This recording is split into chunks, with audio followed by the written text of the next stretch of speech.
Hey guys, Marty D'Angelo here, Oroville Dam Watch Group. It is Friday, July 19th, 2019. Welcome to the show.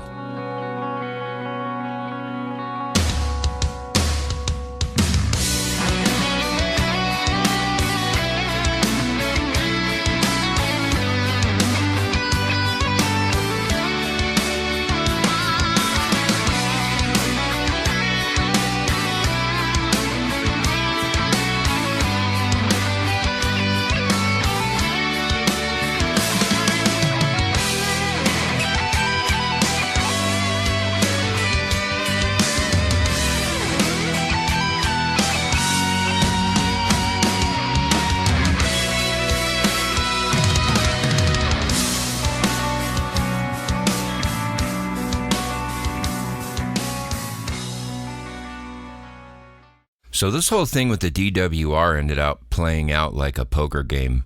It was quite interesting. Not exactly how I expected, but kind of in a way, I guess it was because of the answers that we received. We just recently received answers to the two remaining questions, and of course, the answers we'll post on our website. The link in the description. You can get an idea for what they said. It's not anything, extraordinary or anything like it's what you would expect it to be. Let me just say that.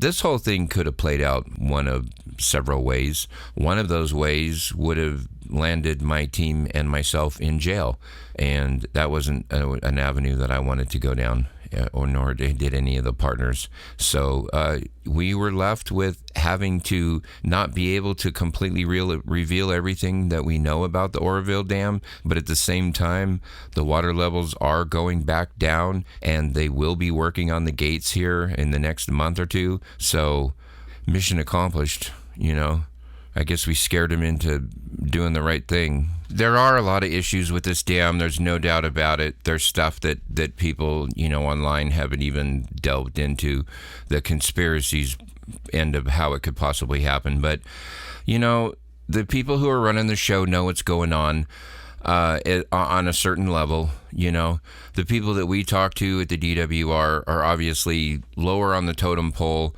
and they actually think that everything is okay. I mean, they're not at a level where they understand the seriousness of what's wrong with the dam and everything. So, of course, you ask them a question and they go, oh, well, blah, blah, blah, blah, blah. And you're like, okay, well, that's bullshit. But they were nice enough about it. And I actually felt sorry for the DWR because I felt like at least the people that we deal with, like Aaron Mellon and Molly White and Joel Ledesma, that we've sort of painted them in a bad light over time. And, maybe that's right, maybe that's wrong. I don't know. Who needs to be painted in a bad light is Juan Brown. That guy, oh my God. Somebody's going to have to deal with him at some point. But for right now, we have bigger fish to fry. But we'll definitely fish that pond eventually. If you like Juan Brown and you want to hang out with him, you could probably find him hanging out at the air show in Grass Valley this weekend, just for those of you who are interested. We have interviews lined up next week with some engineering people that have some differing views from that of the engineers at the Oroville Dam, and one of them has actually spent time there, so I'm pretty excited about that. One of our partners did manage to get a job working for Kiewit and has been working at the Oroville Dam for several months now. He's been working a little bit undercover, but he's also doing his job, and he does his job quite well, so that's probably why they hired him. But anyway, he hasn't personally heard or seen anything that was nefarious. You know what I'm saying? Just nothing that was like, some deep, dark thing that was going on. I don't know. He has found nothing on that end. He says that the people are nice to work with, and it's, a pretty awesome gig, but he won't be there that much longer. So, we have pictures and videos and stuff that are going to be coming from him once he does leave that job. I would definitely say that if anyone wants to actually get anything done at the Oroville Dam, that they try it at a higher level than the Department of Water Resources. I think that we're going to be talking to Garamendi here, and I think that we're going to be, getting some big people involved in this, because there's no way to do it, dealing with the Department of Water Resources, sending them emails and stuff. Just remember this, all of their secrets are hidden, but they're not hidden so well that a sophisticated person who knows software and hacking can't access the information pretty easily. It's not very hard at all. I won't show you how to personally do it, but I've done it. It's not difficult. So if I can do it, I think you can do it. But that's where you're going to find the documents. But you got to realize, they cycle these documents, so they go out for shredding, and the data gets backed up, and then they take that to Iron Mountain too. So yeah, it's a tangled web you weave when you build a dam and then try to deceive. It's not a good thing. With all of the attention that Storm Area 51 got, it seems like if you wanted to really raise a stink with these guys in Oroville, the best thing you could do is just organize a rally at the dam where you get a bunch of people together and you say, we're going to storm Oroville Dam, and we want to see the gates, and we want to see the cracks, and we want to see everything. We want a tour of this thing with, 500,000 people or whatever. And probably be more like 1 million people. So many people are passionate about this whole thing.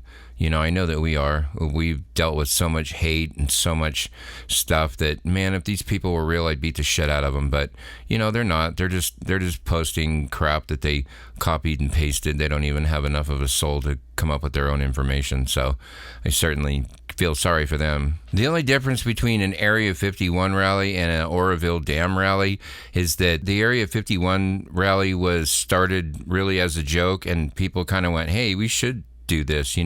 With Oroville Dam, it wouldn't be started as a joke, and it probably would not end up as a joke. I mean, there would be a lot of cops, and I don't even think they have enough cops to deal with all the people. They'd probably have to call in the National Guard, and then Trump would look over and he'd be like, whoa, what's going on over here at Oroville? Just as I thought. The DWR says that the main spillway is fully functional and ready to go. The truth is, it's not. You can run water over it. There's definitely no doubt about it.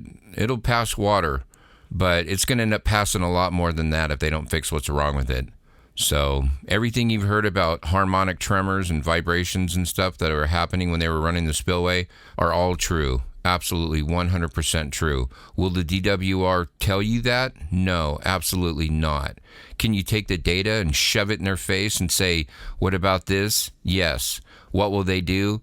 They'll laugh. They'll say, prove it. So there you go. This is the state of California. This is the state of the affairs of California. This is an example of how California is operated and run. And you all pay taxes.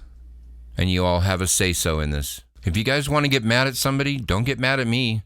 Okay? Don't get mad at Marty. I didn't do anything.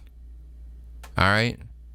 I think that some of you expected me to come in and save the world by exposing the Oroville Dam for being a faulty piece of shit. And I'm sorry if I didn't live up to your expectations of a redeemer.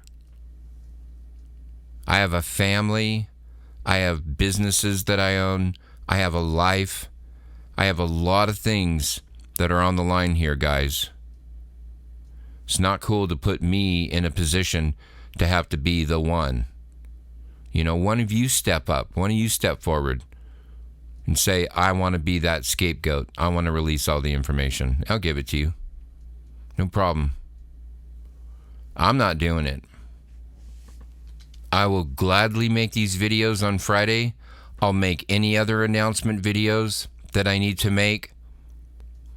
I'll do these water level videos as the water continues to drop so that the DWR can fix the gates, so they can finally fix what's wrong with those leaky gates.